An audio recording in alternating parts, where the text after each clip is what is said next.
Hello everyone, welcome to another Falcons Weekly Webisode here on FalconsAHL.com and through our social media streams. I am your host, Damon Markowitz, and joined by a familiar guest, but haven't seen in a while, the Falcons President and General Manager, Mr. Bruce Landon. And Bruce, we haven't had you on in a while. What have you been up to? I don't think you like me anymore, Damon. I was your popular guest in the summer months, but no, it's been busy. We're into the hockey season now, and obviously you've had access to Rob and some of the players, so it's great that the show continues, and it's nice for me to be back, though. Yeah, I've gone to the hockey side a lot with players, coaches.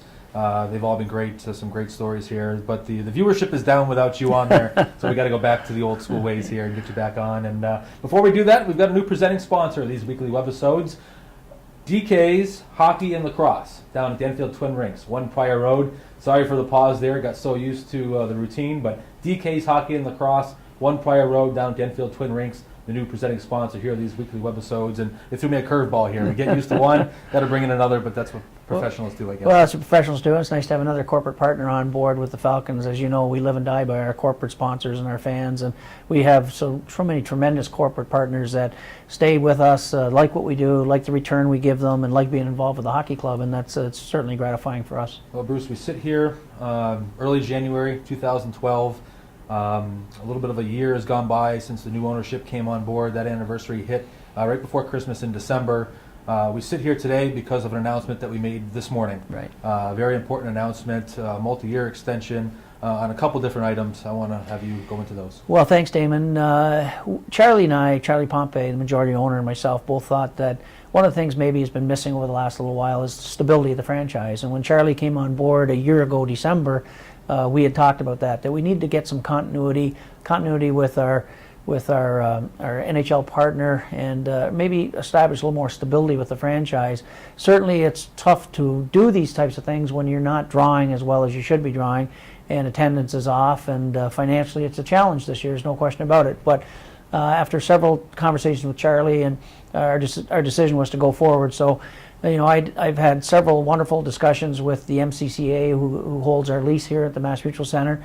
Had to get a lease done so that we could then go forward on an NHL partner.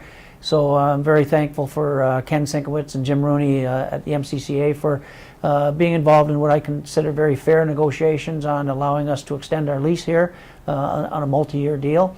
And once we get the lease done, then I open up conversations with the Columbus Blue Jackets, with Scott Housen and Chris McFarland and their people about extending the affiliation. Columbus loves it here. They want to be here, and I've been saying that all along. And despite, and I know it's hard for our fans maybe to swallow, but despite our record on the ice to date, Columbus has been a good partner. The team we've had on the ice for the best part, almost all of this season, was not the team that we envisioned when we came out of training camp. A lot of money was spent by Columbus in the offseason with some signing of some wonderful players. They were the talk of the AHL, of the signings. Everybody expected us to be right at the top of the heap, and I honestly feel we would have been there, but the loss and the injuries, which I'm sure we'll get to in a minute, has really decimated this hockey club. But despite that, Columbus went out and spent more money, and bringing in a guy like Adam Mayer, unfortunately he got hurt, bringing in Manny Legacy, and then recently signing him to a contract, so he's with us for the balance of the season. Columbus has stepped up as only an NHL partner can do for you when you're an independent ownership. And so you can look at the record, the fans can look at the record and say, gee, Landon, why Columbus again? But Columbus is a good partner, and I think they'll prove that. Also, you have to look at your options. Some of the NHL teams perhaps that some of our fans would like to see are just not available. So you need to get a partner that makes sense from a financial standpoint, and it makes sense from a hockey standpoint. And we feel going forward, Charlie and I, that Columbus has proven to be a good partner despite the on-ice performance so far, and we think bigger and better things will come down the road. David Markowitz, along with Falcons President and General Manager Bruce Landon. Another weekly webisode here, DK's Hockey and Lacrosse, 1 Prior Road at Enfield Twin Rinks, making these webisodes possible. Appreciate them stepping up here, new sponsor for the weekly webisodes. You'll see and hear a lot about them as we move forward. And Bruce, I want to start with the lease part of the announcement first, because as you said earlier, you can't have the affiliation without the lease agreement.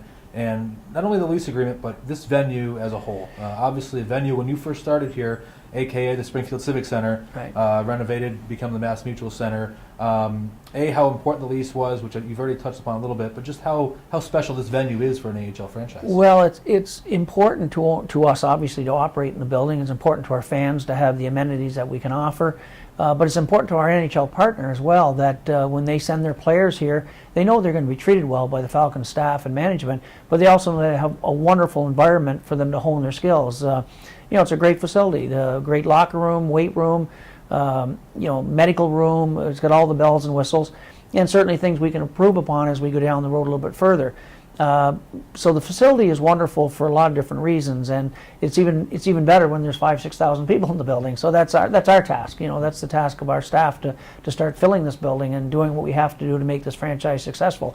From the MCCA standpoint, they own the building. The state owns the building. MCCA is in control of it. I negotiated my lease with them, but Global Spectrum manages the facility for the MCCA, and Matt Hollander, the general manager of the Global Spectrum, and I have a wonderful relationship, and Matt was very instrumental in these negotiations as well, and really helped us make some changes on things that were important to us. Conversely, there's some things in any negotiations that were important to the MCCA and to Global Spectrum. So it was harmonious negotiations. There's always a little give and take.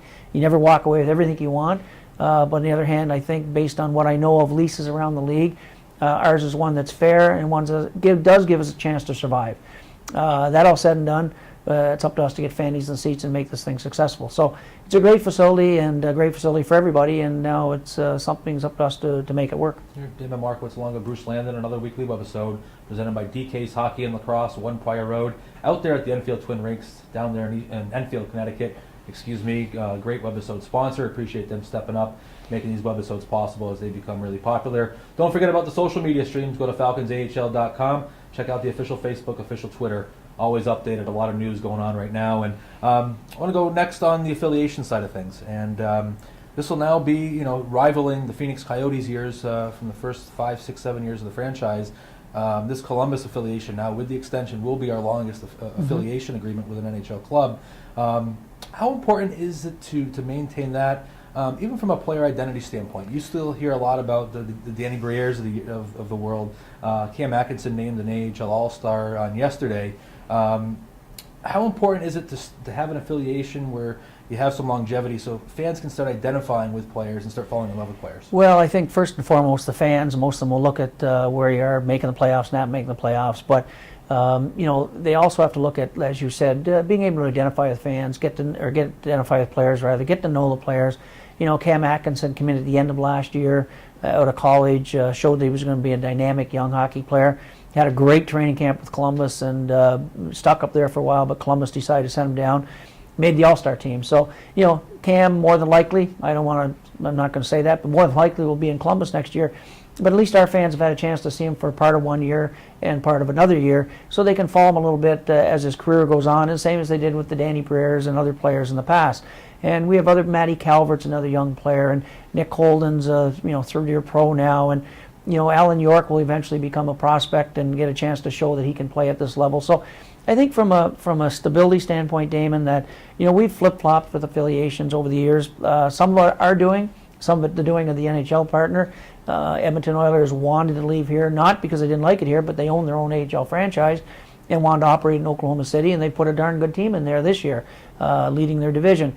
We were with Tampa Bay, and we had a long-term deal with them, but it wasn't working out. We mutually agreed to break that deal, and we moved on. So we're hoping that the fans will understand that we think Columbus will be a good partner for us, that they're trying hard. They have a budget like everybody else to work with, and they're spending over and above that budget to try and make us competitive. Some things just don't fall into place. There's nobody wants to win more than myself, certainly. You know how competitive I am, and our fans deserve it. And we're going to do our very best to see that we can give it to them. So far this year, it's been mediocre. First one to admit it. It has not been the type of year we've wanted, but there's a lot of hockey left to go, and hopefully we can climb back and stay in the race and make an exciting stretch run.